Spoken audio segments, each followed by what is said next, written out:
The topic is about calm. The first thing that we'll do is we'll start by imagining. I want you people to close your eyes, everyone. Now imagine that you're a leader of an army and you are right now basically in a sea where the ship is drowning. Okay. You're not from the navy. You were just being transported from one place to another and the ship shattered. You do have basic combat training and everything that relates to land. But unfortunately, you people are not from the navy but in water. There is chaos everywhere. Okay. The ship is sinking, people don't know what to do. Although I do assume that army people really know what to do. Say that there is still chaos, a lot of chaos. That is called acting out in real life. Okay, now please open your eyes and we'll see how do we go through it. Okay, if you are in that situation, how do we handle that? Now the first thing is that is called acting out. I just want to break that word apart. Acting out. You are doing some action out of your sense. Like, let's just say you're falling or something. You know how we sleep at night and suddenly we have this falling sensation and we act without thinking. That can be called as acting out, where you don't know what you're doing. You're just doing stuff to survive. And in a lot of cases where we say, right, that can be really helpful, but not in every situation and everyday thing. It is not an everyday thing. We are acting out in that water and we don't know what to do. And then a miracle happens. So close your eyes again. You are the leader. Everybody is looking at you. Now you are also in water like waist deep. Okay. And suddenly the water level is rising and it has reached your neck. And people look at you, but you are not panicking. You're breathing silently. And suddenly the people around you calm down. The people after them also calm down because they know that the leader is thinking something. And suddenly the entire crew, there is like, imagine 2 o'clock at night, only the stars are the light that you can see and the torch. And suddenly there is pin drop silence. The only thing you can hear is water. And water usually we relax in that zone. And suddenly from chaos to basically fanatic way of behaving, you have gone to this deep silence where you people say, okay, let's do this one thing.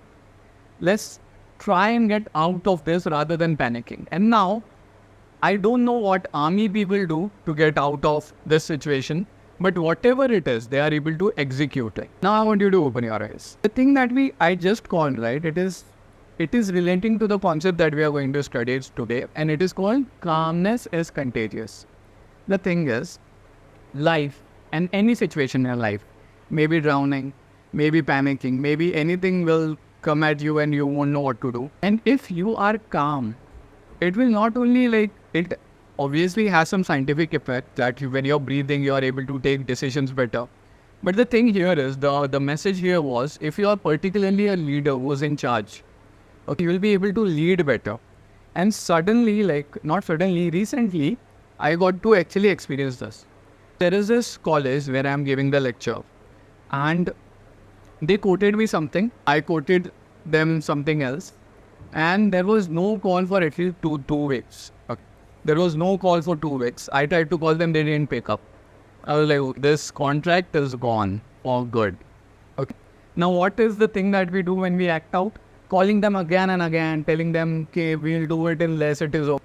And when you are calm, you say, okay, if it goes, let it go. Let's be calm. Let's not act out. That is the main thing. Let's not act out. Today I got the content at the same amount, which I quoted. The only reason didn't act out. Sort of time now we do act, we do things that actually backfire. We don't know that they are backfiring. And that is why when you look at your life and your work, specifically in arts, artists are told to be the people who have a roller coaster of emotions. Because the way we have brought up, not only in India, everywhere, that artists do not have enough money or artists do not have enough financial stability. Even a single thing will actually just mess your mind up. When I was entering my field, I entered as a photographer. Particularly when you are running a business, the questions that come to a photographer or any artist, the insecurity that comes to us is much, much more than any other person. Because people say, for example, the best example is if you go outside, You might give a hand and a rickshaw might come, or auto might come. If you are an auto driver, you will get fares on a daily basis. As a photographer, that does not happen. So business actually becomes very risky, and with that risk, the emotional instability that comes in is hazardous. If you are an artist, particularly if you are an artist, the thing is now, there is this thing that is done in anger management, and it is actually true, it is actually proven. It is done with negotiations as well. There is this leading negotiation expert, I don't remember the name, I watched his course, I completed his course, in negotiating with anybody. This is the person who negotiates with terrorists. Okay. Whenever somebody is holding somebody hostage, and in the movies, somebody's talking on the phone, this was that person.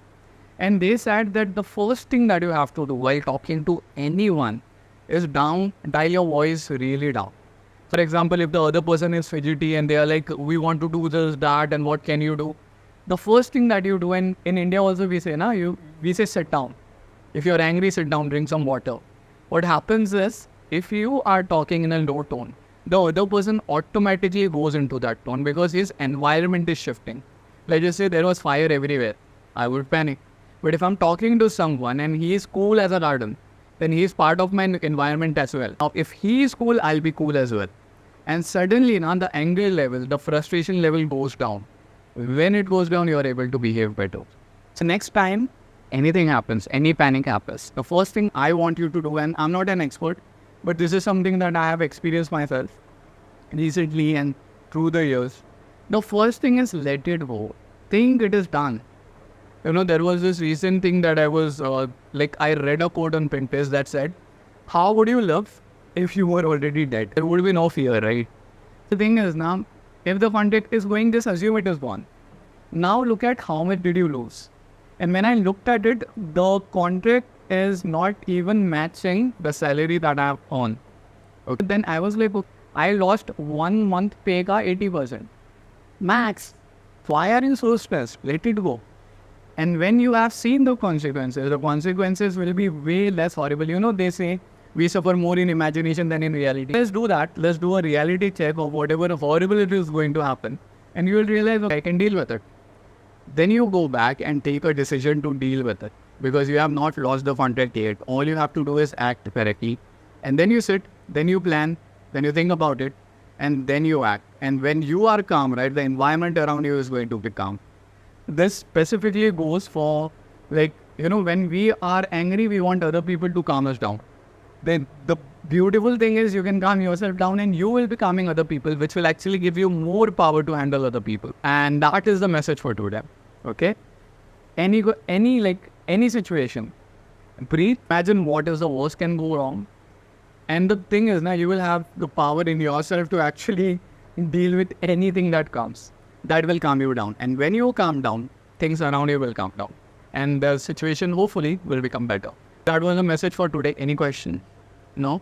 Alright. Thank you so much people for watching, and thank you so much people for attending. Thank you.